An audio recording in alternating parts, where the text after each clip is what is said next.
चलिए, तो इस वीडियो में हम बात करेंगे कक्षा 10 का विज्ञान से पूछा गया जो है कि बहुविकल्पी प्रश्न। ये जो है कि आपके 2025 में जो पूछे गए बहुविकल्पी प्रश्न होते हैं उनके बारे में जो है कि हम बात करेंगे, ठीक है ना। कि कैसे कैसे जो है कि आपके विज्ञान से जो है कि बहुविकल्पी प्रश्न पूछे गए थे और पूछे जाते हैं, तो उनका जो है कि विस्तारित जो है कि हम प्रश्न देखेंगे। तो यहाँ पे जो है कि मैं एक सेट लाया हूँ, और जानते हैं जो है कि विज्ञान में आपके बहुविकल्पी प्रश्न जो होते हैं वो 20 पूछे जाते हैं, ठीक ना। तो 20 को जो है कि हम देखेंगे। तो यहाँ से आपको 20 जो है कि प्रश्न बहुविकल्पी प्रश्न तो हल कराए जाएंगे, लेकिन फुल जो है कि कंसेप्ट के साथ हल कराए जाएंगे, ताकि जो है कि वहां से जितने भी प्रश्न बनेंगे सारे प्रश्न जो है कि आप एग्जाम में करके आओगे, ठीक है ना। तो ये वीडियो जो है कि आपके लिए बहुत ही इंपॉर्टेंट है, ठीक। तो चलिए हम बात करते हैं कि तो इसमें आपका ये सेट है 824 सीजे। इसके जितने सारे बहुविकल्पी प्रश्न पूछे गए थे वो सारे हम देखेंगे, ठीक। तो चलिए जो कि ये जो प्रश्न होंगे आपको जो है कि यहाँ पे साइड में जो है कि देखने को मिल जाएगा, ठीक है। तो यहाँ पे चलिए देखते हैं पहला क्वेश्चन क्या है।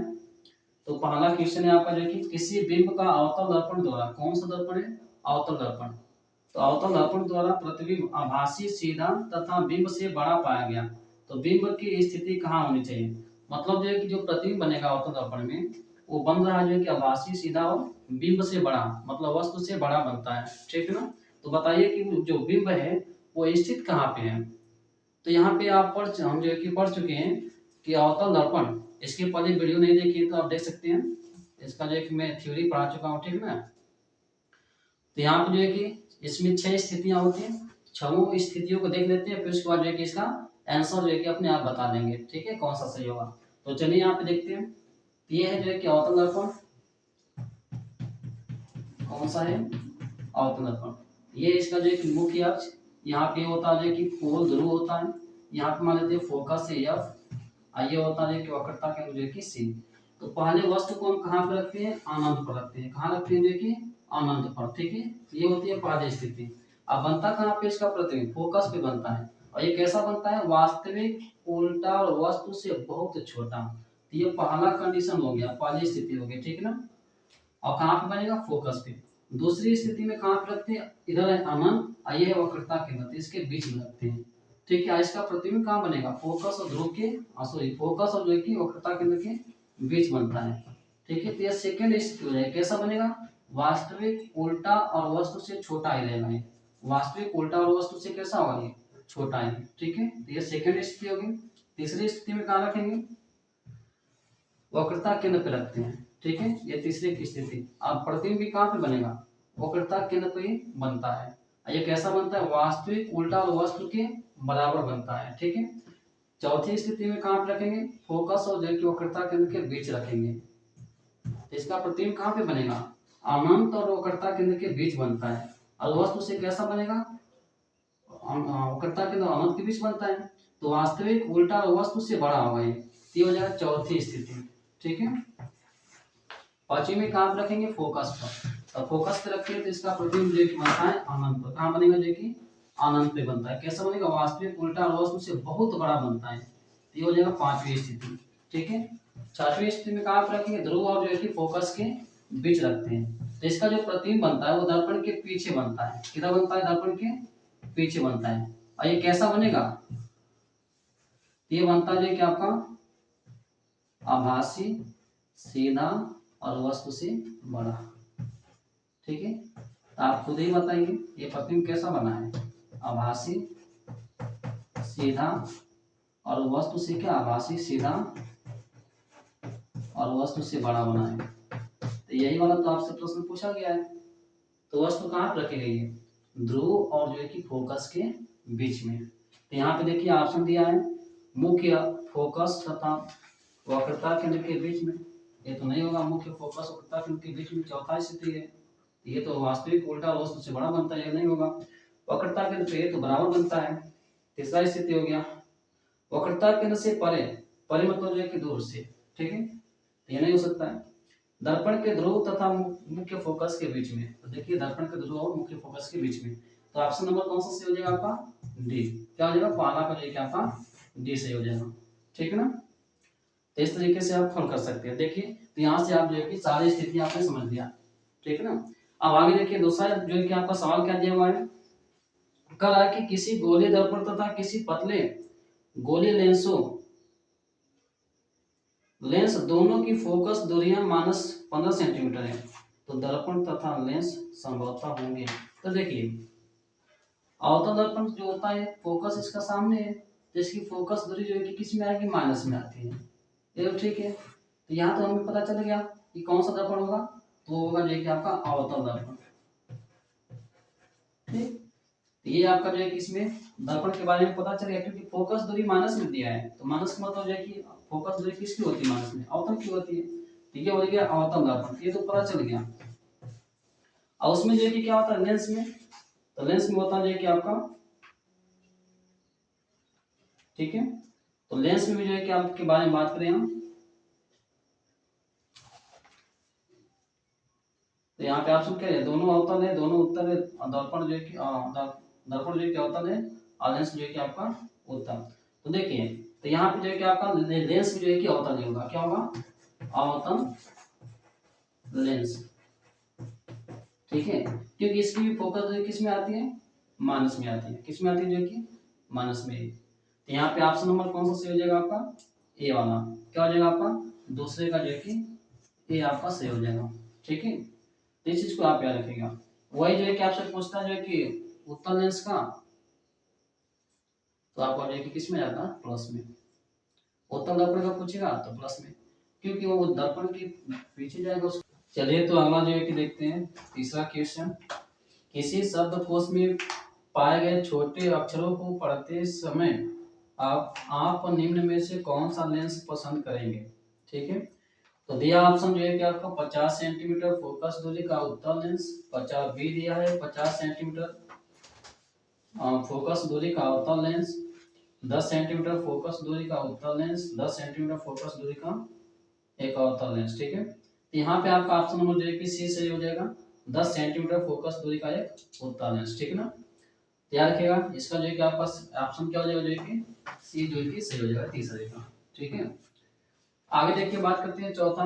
मानव नेत्र जिस भाग पर किसी वस्तु का प्रतिबिंब बनाते हैं वह है कार्निया। तो कार्निया तो सबसे आगे वाला भाग होता है आपका। ठीक है, जैसे आंखों पर आंख है, ये मानव नेत्र होता है।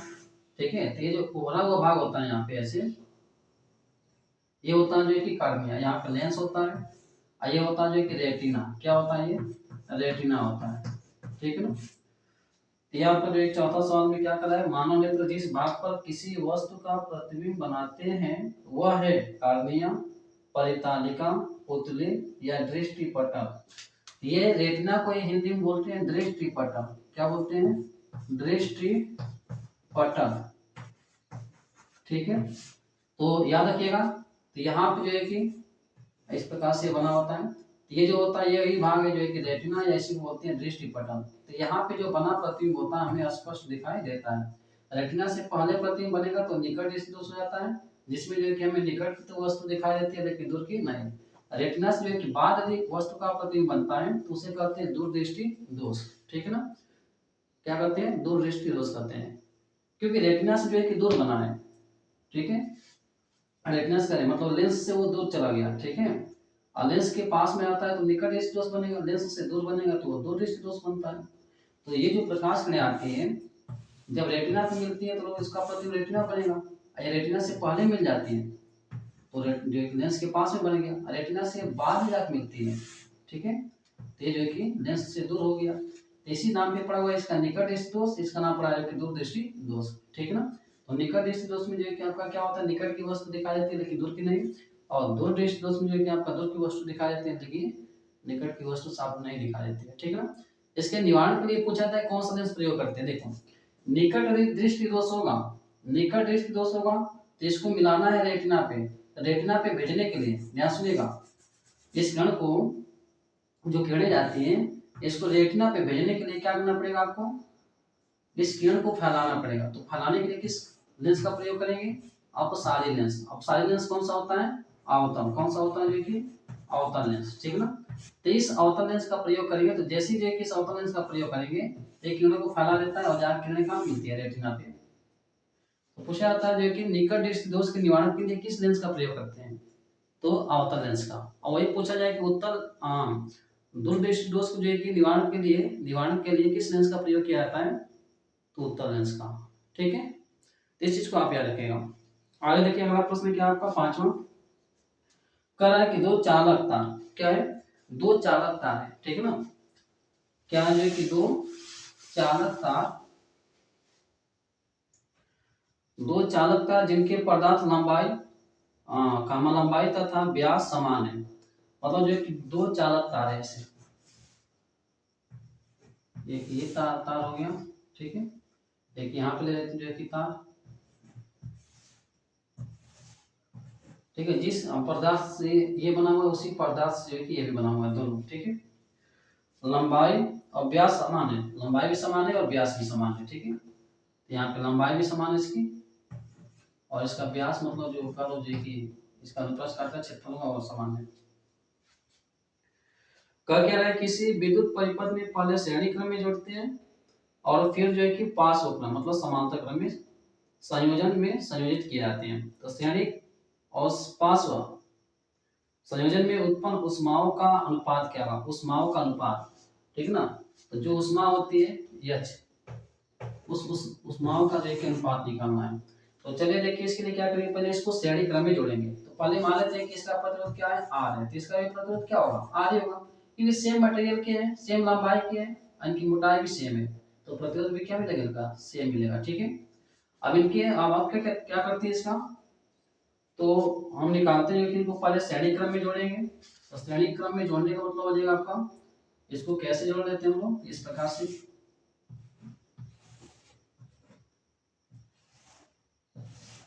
ठीक, ये हो जाएगा जो कि श्रेणी क्रम में,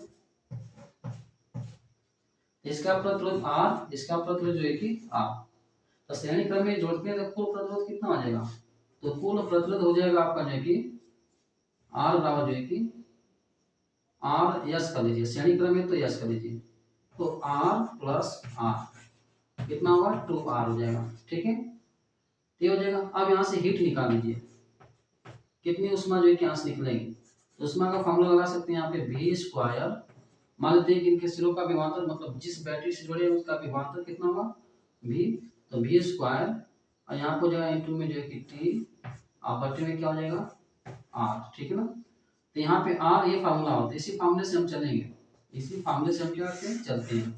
तो यहाँ पे इसका जब श्रेणी क्रम में हमने जोड़ा है, किस क्रम में जोड़ा है, श्रेणी क्रम में, तो श्रेणी क्रम में जोड़े हैं तो यहाँ पे हीट कितना निकलेगी श्रेणी क्रम में, तो H बराबर क्या हो जाएगा आपका V स्क्वायर, यहाँ पे समय क्या हो जाएगा T, और इसका कुल प्रतिरोध कितना है 2R है, तो आप लिख लेंगे 2R, ठीक है, तो ये पाना सिंपल हो जाएगा आपका।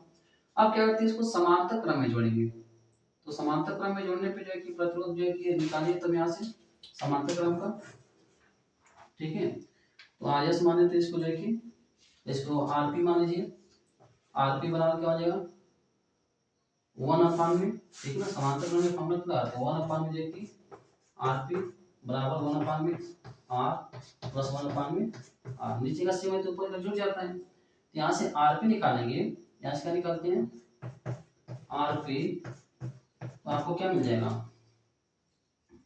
आपको मिलेगा जो कि R/2, क्या मिलेगा R/2, ये हो जाएगा कुल प्रतिरोध, ठीक है, समांतर क्रम में। तो यहाँ से हीट निकालिए, तो HP बराबर V स्क्वायर T अब बटे में क्या हो जाएगा, ये नीचे R रखिए, R का मान कितना यहाँ पे आया है समांतर क्रम में, तो R/2, कुल प्रतिरोध कितना आया है R/2, यदि समांतर क्रम में जोड़ते हैं तब, ठीक है, तो यहाँ पे हो जाएगा R/2, ये 2 चला जाएगा ऊपर, ये 2 कहाँ चला जाएगा ऊपर, तो हो जाएगा V स्क्वायर, यहाँ पे सकते 2V स्क्वायर T अपान में जो है कि R, ठीक है ना, क्या हो जाएगा R। अब क्या निकालना था हमें निकालना था जो है कि ये समीकरण नंबर मान लो 2, हमें निकालना क्या है, तो पूछ रहा था इसमें जो है कि आपका श्रेणी क्रम और जो है कि पार्श्व क्रम में जो है कि उत्पन्न ऊष्माओं का अनुपात, ये ऊष्माओं का अनुपात निकालना है, ठीक है ना, ऊष्माओं का क्या निकालना है अनुपात, ठीक है, तो चलिए देखते हैं, तो अनुपात निकालने के लिए भाग करेंगे हम H बटे HP बराबर, देखिए तो ऊपर आ जाएगा V स्क्वायर T और यहाँ पे क्या आ जाएगा 2R और इसका वैल्यू कितना है, तो 2V स्क्वायर टी, बटे में क्या है आर। तो देखिए ये जो है पूरा इसमें गुणा होगा, ये नीचे वाला जो चला जाएगा ऊपर, तो एच पी बराबर, देखिए ये जो नीचे वाला ये पूरा कट जाएगा इससे, ठीक, और ये कट जाएगा पूरा जो कि आपका ऊपर से, ठीक है। तो जाएगा आपका बचेगा क्या 1/2 में जो कि 2। आपको अगर सर ये समझ नहीं आया, देखो ये जो आर होता है ये जाता है इसमें, सॉरी ये चला जाएगा ऊपर गुणा हो जाएगा, और ये जो है कि नीचे, ठीक है। तो नीचे यहाँ पे जो है कि 2 और 2 का गुणा होगा तो नीचे हो जाएगा 4, और ऊपर बचेगा कितना, क्या 1 बचेगा। तो ये हो जाएगा जो है कि आपका संबंध। तो ऐसे इसको ऐसे भी लिख सकते हैं हम लोग, यस संबंधे एच पी बराबर कितना हो जाएगा 1 संबंधे 4। ये उस माप का अनुपात हो जाएगा। तो ऑप्शन नंबर कौन सा दिख रहा है आपको, बी, सॉरी सी, ठीक ना, 1 संबंध में 4। तो ऑप्शन नंबर जो है कि आपका सी सही हो जाएगा। चलिए अगला प्रश्न देखते हैं, जो है कि आपका 6वां, विद्युत धारा उत्पन्न करने की युक्ति को कहते हैं। तो विद्युत धारा उत्पन्न करने की युक्ति को कहते हैं जनित्र, जिसको आप जनरेटर भी कहते हो, ठीक ना। ये जनरेटर क्या करता है, जनित्र क्या करता है कि यांत्रिक ऊर्जा को ये विद्युत ऊर्जा में बदल देता है, यांत्रिक ऊर्जा को विद्युत ऊर्जा में बदल देता है, ठीक ना। तो इस चीज को याद रखिएगा। और जो आपका विद्युत मोटर होता है वो विद्युत ऊर्जा को यांत्रिक ऊर्जा में बदलता है, तो ये उल्टा काम करता है मोटर, ठीक है। आगे देखिए क्या करें, बात करें गैल्वेनोमीटर के बारे में, थोड़ा बात कर लेते हैं। तो गैल्वेनोमीटर ये जो कि ऐसा मीटर होता है जो यह बताता है कि किसी चालक में धारा बह रही है कि नहीं बह रही है। तो धारा के मान को बता देता है, मतलब थोड़ा सा भी रहेगा धारा तो ये बताएगा कि मतलब उसमें धारा बह रही है कि नहीं, उसमें धारा का मान मतलब थोड़ा सा भी धारा है कि नहीं है, ठीक ना। ये धारा की मान की उपस्थिति को बताता है। लेकिन जो एमीटर होता है ये बताता है कि धारा कितनी बह रही है उस चालक में या उस तार में, ये जो है कि एमीटर बताएगा। और जो गैल्वेनोमीटर होता है ये बस ये बताता है कि उसमें धारा उपस्थित है कि नहीं है, ठीक ना। तो इस चीज को याद रखेगा। अब मोटर के बारे में तो बता ही दिया। अगला देखिए ऑप्शन क्या आपका जो है कि 7वां क्वेश्चन, निम्नलिखित में से कौन किसी लंबे विद्युत धारावाहिक तार के निकट चुंबकीय क्षेत्र का सही वर्णन करता है। देखिए इसको मैं समझा देता हूँ, फिर उसको जो है कि आप खुद समझ जाएंगे कि इसका उत्तर क्या होगा, ठीक है। तो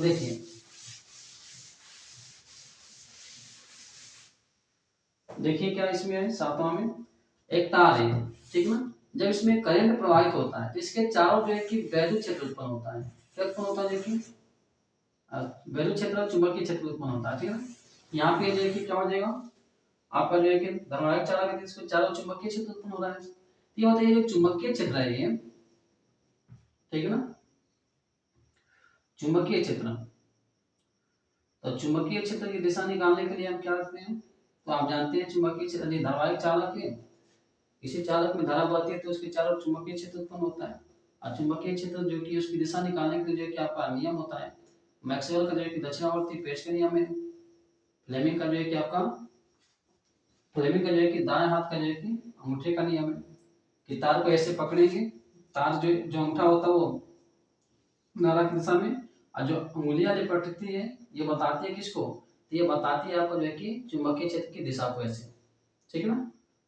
तो ये अंगूठा तो रखना है जो है कि धारा की दिशा में, तो लिपटी हुई उंगलियां किसको बताएंगे, चुंबकीय क्षेत्र की दिशा को ऐसे। आप मैक्सवेल का दक्षिणावर्ती पेच का नियम क्या होता है, जब इसको जो है कि हम कसते हैं, तो जब कसेंगे तो धारा की दिशा में कसेंगे, ठीक है। और जब हम जो घुमाने की दिशा होती है वो चुंबकीय क्षेत्र की दिशा को बताएगा। तो देखिए जितने सारे चुंबकीय बल दिखाए है ना, ये सब जो है कि सबका केंद्र क्या है, ये जो है कि तार ही है। तो जितने सारे जो है कि चुंबकीय बल दिखाए जैसे वृत्ताकार है, कैसी है वृत्ताकार है, ये भी पूछा जाता है। किसी धारावाहिक चालक में, सीधे धारावाहिक चालक में जब धारा प्रवाहित की जाती है तो उसके चारों चुंबकीय क्षेत्र कैसा होता है, तो वो होता है वृत्ताकार। कैसा होता है, वृत्ताकार होता है। तो ये भी प्रश्न पूछा गया आपका। ये जो एक वृत्ताकार होता है तो सबका जो है कि केंद्र क्या होगा, एक ही होता है, इसलिए बोलते हैं इसको सकेंद्रीय। क्या बोलते हैं, सकेंद्रीय बोलते हैं, सकेंद्रीय, ठीक है। तो देखिए इसमें क्या ऑप्शन, देखिए आपका क्या है, तो चुंबकीय क्षेत्र की क्षेत्र रेखाएं तार के लंबवत होती है, ये तो नहीं होगा। चुंबकीय क्षेत्र की क्षेत्र रेखाएं तार के समांतर होती है, भी नहीं होगा।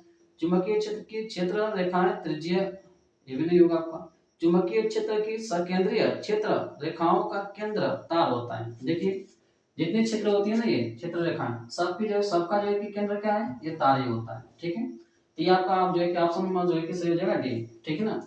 अब चलिए जो है कि आपका जो है कि भाग जो है कि उपभाग जो है कि आपका पहला था। अब चलिए देखते हैं जो है कि हम लोग जो है कि आगे उपभाग जो है कि सेकंड, जो आपकी जो है कि केमिस्ट्री से पूछा गया प्रश्न था। ये सारे जितने हमने किए भौतिक विज्ञान से पूछा गया प्रश्न था ये। ठीक है ना।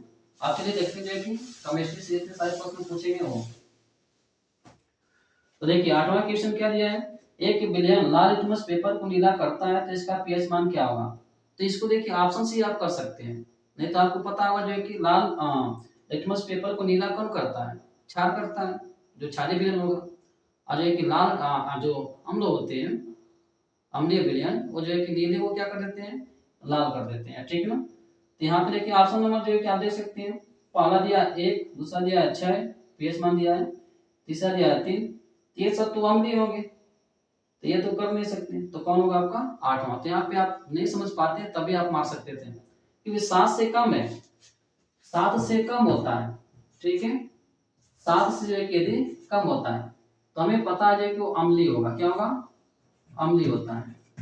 ठीक है, और 7 होता है तो उदासीन, क्या होगा, उदासीन। और 7 से जो है कि यदि अधिक है तो वो जो है कि आपका क्षारीय होता है, पीएच मान, क्या, पीएच मान। ठीक है ना। तो कैसा होगा जो है कि आपका क्षारीय, इस बात को याद रखेंगे।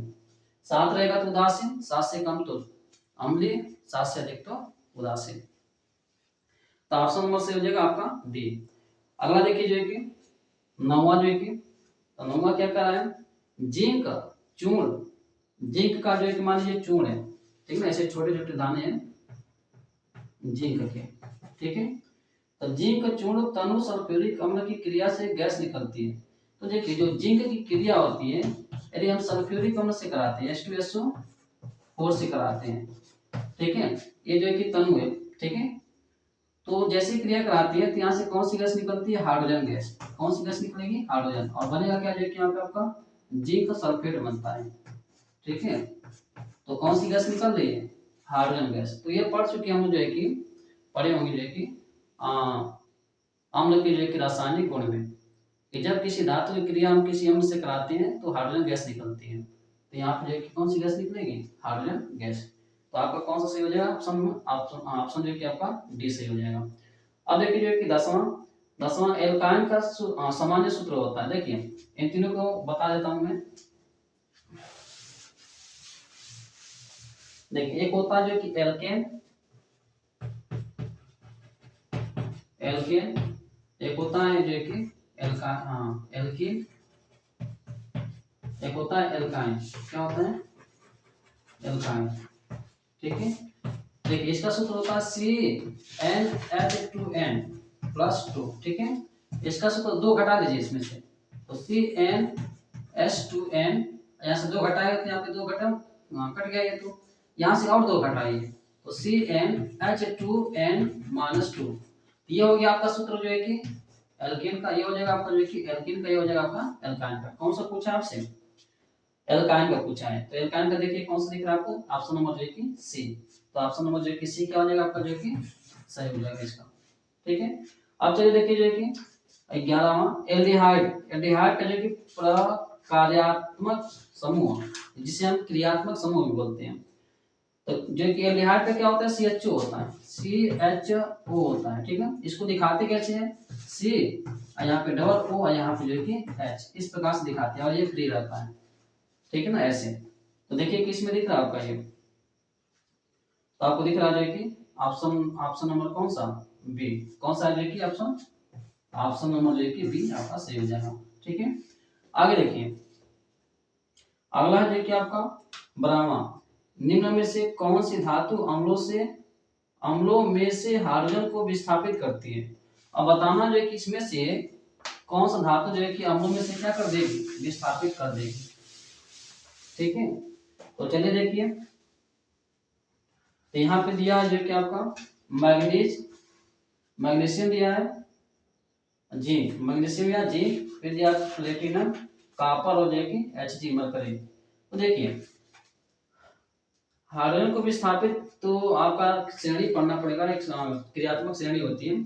तो हाइड्रोजन जो ऊपर होते हैं वो तो विस्थापित कर देंगे, लेकिन हाइड्रोजन जो नीचे होते हैं वो विस्थापित नहीं कर पाते हैं। तो हाइड्रोजन के नीचे आता जो है कि आपका कॉपर, फिर आता Hg, फिर आता जो कि Ag, फिर आता जो कि आपका Au। ठीक है, इनमें से देखो दो चीजें तो मिल गया, ये Hg और Cu, तो ये तो विस्थापित नहीं कर पाएंगे। और प्लेटिनम भी जो है कि आपका विस्थापित नहीं कर पाता है। तो कौन जो है कि मिलेगा आपको इसके ऊपर, तो जिंक मिल जाएगा और जो है कि मैग्नीशियम।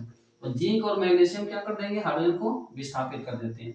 यहाँ पे ऑप्शन नंबर कौन सा हो जाएगा आपका, मैग्नीशियम और जो है कि जिंक, ये क्या करते हैं, विस्थापित कर सकते हैं, कर देते हैं। ठीक ना, तो ऑप्शन नंबर क्या आ जाएगा आपका, ये सही हो जाएगा। फिर क्या करा देखिए, निम्नलिखित में से किस यौगिक में कीटोन समूह उपस्थित है। कीटोन, कीटोन का देखिए क्या होता है, कीटोन का होता है ये आपका CO।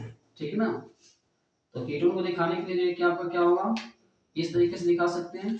इसमें दो बंद फ्री होते हैं, ऐसे ले लेंगे O, यहाँ से ऐसे।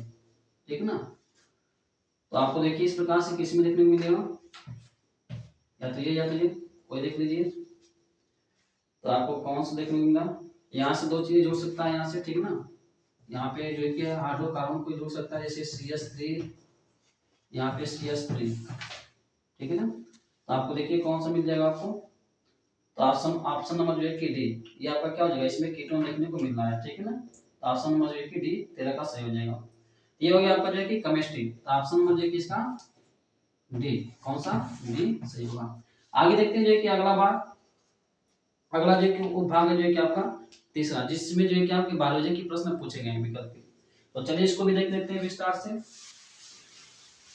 आपको ये प्रश्न जो है कि आपको दिखेगा साइड में। तो 14वां देखिए क्या दिया है, मानव में निम्न में से कौन उत्सर्जन तंत्र से संबंधित है। उत्सर्जन तंत्र क्या होता है, जैसे जितने भी सारे जीव होते हैं जब जो है कि भोजन ग्रहण करते हैं तो बहुत सारे अपशिष्ट पदार्थ बनते हैं। उन अपशिष्ट पदार्थों को जीवों के शरीर के अंदर जो अंग होते हैं उन अंगों के द्वारा जो है कि बाहर निकाल दिए जाते हैं। कुछ ऐसे अंग होते हैं जो हानिकारक पदार्थों को बाहर निकाल देते हैं, उन्हीं अंगों के समूह को कहा जाता है उत्सर्जन तंत्र। ठीक है ना, क्या कहेंगे, उत्सर्जन जो है कि तंत्र कहते हैं। जैसे मनुष्य की बात करें, जैसे लंग्स हो गया, फेफड़ा हो गया, त्वचा हो गया, किडनी हो गया, लिवर हो गया, ये सब क्या होते हैं, उत्सर्जी अंग होते हैं। ठीक है ना, तो कौन सा है देखिए, अमाशय नहीं हो सकता, प्लीहा भी नहीं है, हृदय भी नहीं है, ब्रिक मतलब किडनी। यहाँ पे आपका जो है कि ऑप्शन नंबर कौन सा सही हो जाएगा, किडनी। ऐसे ही प्रश्न पूछा जाता है, किडनी की सबसे छोटी इकाई क्या होती है, मतलब ब्रिक की क्रियात्मक और संरचनात्मक इकाई क्या होती है, तो नेफ्रॉन होती है। क्या होती है, नेफ्रॉन। तो याद रखिएगा ये प्रश्न पूछा जाता है कि ब्रिक की कार्यात्मक, संरचनात्मक और क्रियात्मक इकाई क्या होगी, तो होती है नेफ्रॉन। इसी को जो है कि हिंदी में बोला था ब्रिकाणु। क्या होते हैं, ब्रिकाणु। तो इसका ऑप्शन नंबर कौन सा सही होगा आपका, जो है कि ब्रिक, डी सही हो जाएगा। कौन सा, डी, ब्रिक जो है कि इसका सही हो जाएगा। और इसकी जो इकाई होती है उसको क्या बोलते हैं, नेफ्रॉन या जो है कि ब्रिकाणु। तो ये चीज को याद रखिएगा। अगला देखिए 15वां क्वेश्चन, श्वसन प्रक्रम के दौरान ग्लूकोज अणु का पायरुवेट अणु में विखंडन होता है। तो ये विखंडन कहाँ पे होता है, तो ये होता है क्या आपका कोशिका द्रव्य में। देखिए जैसे हम खाना खाते हैं तो जो कार्बोहाइड्रेट होता है वो ग्लूकोज में बदल जाता है। अब ग्लूकोज में बदलेगा तो आपको जो है कि उससे एनर्जी प्राप्त होगी। अब कब एनर्जी प्राप्त होती है, जब वो टूटेगा तब। तो जैसे माने कि ये कोशिका होती है, ठीक, ये कोशिका का केंद्रक होता है, और ये होता है जो है कि जीव द्रव्य। क्या होता है, जीव द्रव्य। तो इसी में आता है जो है कि ग्लूकोज C6H12O6। ठीक, ऑक्सीजन के प्रेजेंट में क्या होगा, जो है कि पहले जो है कि एंजाइम की उपस्थिति में टूटेगा, ये टूट के जो है कि बदल जाता है पायरुवेट में। किसी में बनेगा, पायरुवेट। ठीक, पायरुवेट में बदलेगा। तो ये प्रक्रिया कहाँ पे होती है, तो ये प्रक्रिया होती है आपका कोशिका द्रव्य में। कहाँ पे हो रही है, जो है कि कोशिका द्रव्य में। ठीक, लेकिन अब ये पायरुवेट जो होता है माइटोकॉन्ड्रिया के अंदर जाता है और ऑक्सीजन की उपस्थिति में, किसकी उपस्थिति में, ऑक्सीजन की उपस्थिति में टूट जाता है पूर्ण रूप से। ठीक है, तो ये जो है कि माइटोकॉन्ड्रिया। तो पूछा जाता है माइटोकॉन्ड्रिया माइटोकॉन्ड्रिया। ग्लूकोज का पूर्ण रूप से जो है कि विखंडन कहाँ पे होता है, तो माइटोकॉन्ड्रिया के अंदर होता है। लेकिन पहले जो है कि आपका ग्लूकोज कहाँ टूटेगा, कोशिका द्रव्य में। ये जो कि टूटता है तो किस में बदलता है, पाइरुवेट में।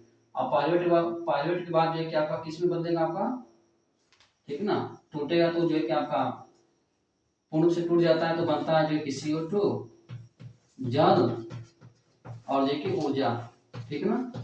यही ऊर्जा किस रूप में स्टोर होती है, एटीपी के रूप में। किस रूप में, एटीपी के रूप में। इसी को एटीपी को ही हम क्या बोलते हैं, जो है कि मुद्रा बोल देते हैं, ठीक है ना, ऊर्जा की मुद्रा बोल देते हैं, ठीक है। चलिए आगे देखते हैं। तो अगला क्वेश्चन है जो है कि आपका, तो ऑप्शन नंबर कौन सा सही हो जाएगा, बी। इसका ऑप्शन नंबर कौन सा सही होगा, जो है कि बी। ये कौन सा क्वेश्चन था जो है कि आपका 15वां, ठीक है ना। तो यहाँ से देखिए बहुत सारे प्रश्न बन जाते हैं, ठीक है। तो श्वसन की जो प्रक्रिया होती है संपन्न होती है माइटोकॉन्ड्रिया में। आगे देखिए क्या करा है, जीवों में अपने कायिक भागों से नए जीव के निर्माण की क्षमता को कहा जाता है। तो विखंडन, मुकुलन, पुनरुद्भवन, खंडन। इसमें ऑप्शन नंबर देखिए बी सही हो जाएगा। मुकुलन जो होता है इसमें जो कि एक जीव होता है हाइड्रा, क्या होता है, हाइड्रा होता है, ठीक है ना। तो जो हाइड्रा होता है ना वो, ये हाइड्रा ये करता क्या है, ये इसके शरीर से जो है कि एक ऐसे कली बनती है, ऐसे कली बनती है। ये कली जो है कि इसके शरीर से अलग हो जाती है, ठीक है। ये कली इसके शरीर से क्या हो जाएगी, अलग हो जाती है। और अलग होकर जो है कि एक नया जीव बन जाता है, मतलब एक नया जो है कि हाइड्रा बन जाएगा, ठीक है। ये होता है कि मुकुलन, इसी विधि को बोलते हैं मुकुलन विधि, ठीक है ना। इस चीज को याद रखिएगा। विखंडन में क्या होता है, तो किसी जीव का जो है कि शरीर जो है कि क्या हुआ, कई खंडों में बट जाता है, ठीक है। एक होता है बहु विखंडन, एक होता है जो कि आपका देव विखंडन। तो देव विखंडन के द्वारा जो है कि अमीबा वगैरह जो है कि अपनी संख्या बढ़ाते हैं, जन्म करते हैं। और बहु विखंडन में जो है कि आपका प्लाज्मोडियम आ जाता है, ठीक है। खंडन में क्या आता है, जो कि स्पायरोगाइरा आ जाता है। पुनरुद्भवन में क्या आता है, प्लेनेरिया जाता है। तो सबके एग्जांपल याद रखना है। अब देखिए बात करते हैं 17, निम्न में से कौन बीज में परिवर्तित होता है। तो चलिए इसके बारे में समझ लेते हैं। जैसे यहाँ देखिए ये होता है जो कि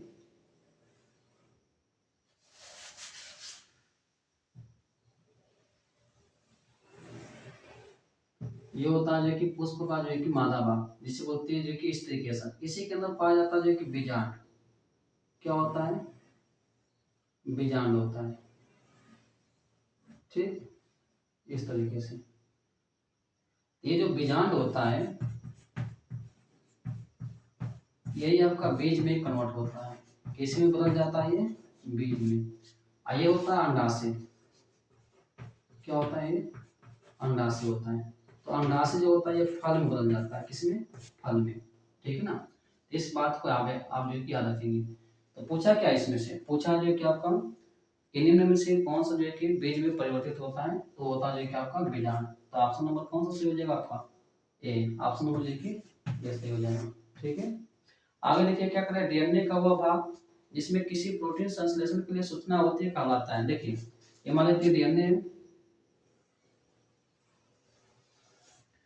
ये जो कि डीएनए, तो डीएनए का जो छोटा खंड होता है, जो छोटा पार्ट होता है उसे जीन कहते हैं। तो डीएनए का एक छोटा सा भाग जिसे हम क्या कहते हैं, जीन कहते हैं।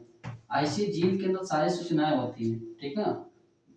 क्या होती है, जो कि सूचना होती है, क्या बनाने के लिए, प्रोटीन बनाने के लिए।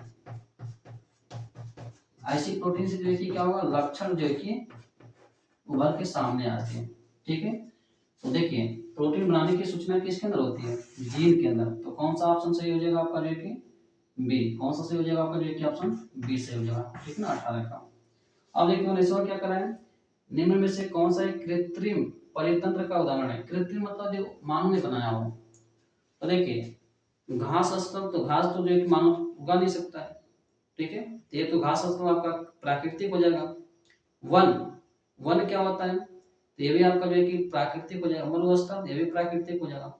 मानव निर्मित कृषि भूमि, जैसे खेती करते हैं, गेहूं धान जो है कि उगाते हैं, तो ये मानव के द्वारा किया जाता है। तो इसको हम बोल सकते हैं जो है कि आपका ये कृत्रिम जो है कि परितंत्र है। परितंत्र क्या होता है, जिसमें जैविक और अजैविक घटक जो है कि पारस्परिक जो है कि अंतर क्रिया करते हैं, ठीक है ना, उसी को हम बोलते हैं परितंत्र। इसमें जैविक और अजैविक घटक आ जाते हैं।